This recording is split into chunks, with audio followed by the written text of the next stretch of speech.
BNP নেতাকর্মীদের নির্দেশনা দিলেন প্রধানমন্ত্রী। উপযুক্ত সময়ে ইরানকে খতম করতে প্রস্তুত যুক্তরাষ্ট্র। সাবেক আইনমন্ত্রী আর নেই।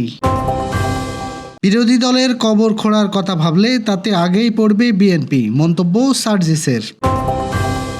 দেশে ফিরতে চাওয়া প্রবাসীদের ফিরিয়ে আনার ব্যবস্থা করা হচ্ছে, বললেন পররাষ্ট্রমন্ত্রী। কারামুক্ত হলেন সাবেক স্পিকার শিরিন শারমিন চৌধুরী। ইরানের প্রেসিডেন্টের সঙ্গে পুতিনের ফোনালাপ। দর্শক, শুনছিলেন দিনের শীর্ষ খবরের প্রধান শিরোনাম, এবার বিস্তারিত। তার আগে আমাদের ইউটিউব চ্যানেল সাবস্ক্রাইব এবং সব খবর পেতে ফেসবুক পেজ ফলো করে রাখার পাশাপাশি ওয়েবসাইট ভিজিট করুন।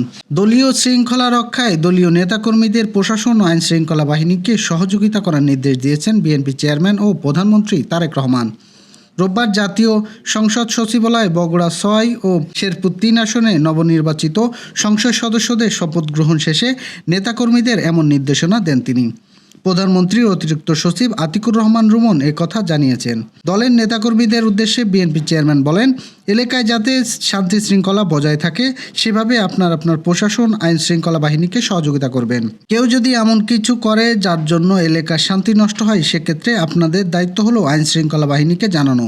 আইন কখনো নিজের হাতে তুলে নেবেন না। প্রধানমন্ত্রী আরও বলেন, যে কোনো মূল্যে এলাকার উন্নয়ন করতে হবে, যে কোনো মূল্যে এলাকার শান্তি শৃঙ্খলা রক্ষা করতে হবে। পাকিস্তানের ইসলামাবাদের ঐতিহাসিক আলোচনায় কোনো সমাজত্ব ছাড়াই ব্যর্থ হওয়ার পর ইরানের লক্ষ্য করে কঠোর হুঁশিয়ারি দিয়েছেন মার্কিন প্রেসিডেন্ট ডোনাল্ড ট্রাম্প। নিজের সামাজিক যোগাযোগ মাধ্যম ট্রুথ সোশ্যালে দেওয়া এক বার্তায় তিনি সাফ জানিয়েছেন যে ওয়াশিংটন বর্তমান যুদ্ধের জন্য পুরোপুরি প্রস্তুত, লক অ্যান্ড লোডেড অবস্থায় রয়েছে। ট্রাম্প তার পোস্টে আরও উল্লেখ করেন, মার্কিন সামরিক বাহিনী একটি উপযুক্ত মুহূর্তের অপেক্ষায় আছে, সেই সময়ে তারা ইরাককে খতম করে পুরোপুরি নিয়ন্ত্রণে নিয়ে আসার কাজ সম্পূর্ণ করবে। যুক্তরাষ্ট্র ইরানের মধ্যে চলমান সংঘাতের নিরাপত্তা ঝুঁকিতে থাকা প্রবাসী বাংলাদেশিদের মধ্যে যারা দেশে ফিরতে চায় তাদের দেশে ফিরিয়ে আনার ব্যবস্থা করা হচ্ছে বলে জানিয়েছেন পররাষ্ট্র প্রতিমন্ত্রী শামা ওবায়েদ ইসলাম। তিনি বলেন, যারা নিরাপত্তার অভাবে দেশে ফিরতে চায় তাদের যেন নিরাপদে দেশে ফিরিয়ে আনা যায় সে ব্যবস্থা আমরা করছি। ইতিমধ্যে কিছু বাংলাদেশিকে বিকালে ফরিদপুর নাগরকান্দা উপজেলার নগরিয়া গ্রামে নিজ বাড়িতে সনাতন ধর্মাবলম্বীদের সঙ্গে মতবিনিময় সভায় সাংবাদিকদের এক প্রশ্নের জবাবে এসব কথা বলেন প্রতিমন্ত্রী বলেন, চলমান সংঘাতে এ পর্যন্ত ৮ জন বাংলাদেশি নিহত হয়েছেন, যার মধ্যে একজন নারী দীপালি নিহত হয়েছেন। এ বিষয়ে সরকার সর্বোচ্চ গুরুত্ব দিয়ে কাজ করছে।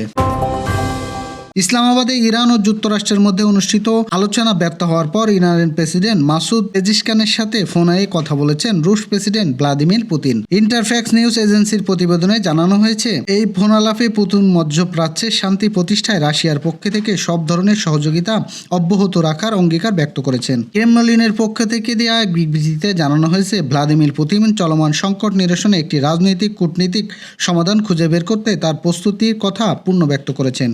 একই সঙ্গে মধ্যপ্রাচ্য একটি ন্যায়সঙ্গত এবং দীর্ঘস্থায়ী শান্তি প্রতিষ্ঠার লক্ষ্যে মধ্যস্থকারী হিসাবে কাজ করার বিষয়ে তিনি সদিচ্ছা প্রকাশ করেছেন।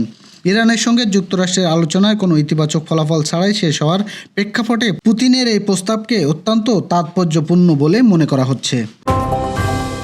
বিএনপি বিরোধী দলের কবর খুঁড়িয়ে শারদীয় স্বৈরতন্ত্রের পথে হাঁটার কথা ভাবলে সেই কবরে সবার আগে তারই যেতে হবে বলে মন্তব্য করেছেন জাতীয় নাগরিক পার্টির উত্তরাঞ্চলের সংগঠক সার্জিস আলম। রোববার দুপুরে রাজধানীর জুলাই শহীদ পরিবার ও জুলাই যোদ্ধাদের সঙ্গে মতবিনিময় সভায় এই মন্তব্য করেন তিনি। সার্জিস আলম বলেন, আওয়ামী লীগ যেসব প্রতিষ্ঠান ধ্বংস করে গিয়েছে সেগুলো স্বাধীনতার জন্য 20টি অধ্যাদেশ এবং 113টি অধ্যাদেশের চেয়েও বেশি গুরুত্বপূর্ণ ছিল। বিএনপি সেসব প্রতিষ্ঠানের মধ্যে জুলুমের শিকার হয়েছিল। তারা ক্ষমতায় আসতে না আসতেই সেগুলোকে আবার তাদের মতো করে চালাতে চায়। এই কারণেই তারা ভুল অধ্যাদেশ বাতিল করেছে। সাবেক আইনমন্ত্রী ব্যারিস্টার শফিক আহমেদ মারা গেছেন। ইন্না লিল্লাহি ওয়া ইন্না ইলাইহি রাজিউন। তার বয়স হয়েছিল 89 বছর। রোববার বিকেলে রাজধানীর একটি হাসপাতালে চিকিৎসাধীন অবস্থায় তিনি ইন্তেকাল করেন। শফিক আহমেদের ছেলে ব্যারিস্টার মাহবুব গণমাধ্যমকে তথ্য নিশ্চিত করেছেন। ব্যারিস্টার মাহবুব আলম জানান, তার বাবার শারীরিক অবস্থা অবনতি হলে শনিবার একটি বেসরকারি হাসপাতালে ভর্তি করা হয়। রোববার বিকাল 5:30টার দিকে তিনি ইন্তেকাল করেন। জাতীয় সংসদের সাবেক স্পিকার ডক্টর শিরিন শারমিন চৌধুরী কারামুক্তি হয়েছেন। রোববার সন্ধ্যা 6:30টার দিকে তিনি গাজীপুরের কাশিমপুর কেন্দ্রীয় কারাগার থেকে মুক্তি পান। কারাগারের সিনিয়র জেল সচিব কাওয়ালিন নাহার বিষয়টি নিশ্চিত করেন। তিনি জানান, বিকাল 4টার দিকে তার জামিন সংক্রান্ত কাগজপত্র কারাগারে পৌঁছায়।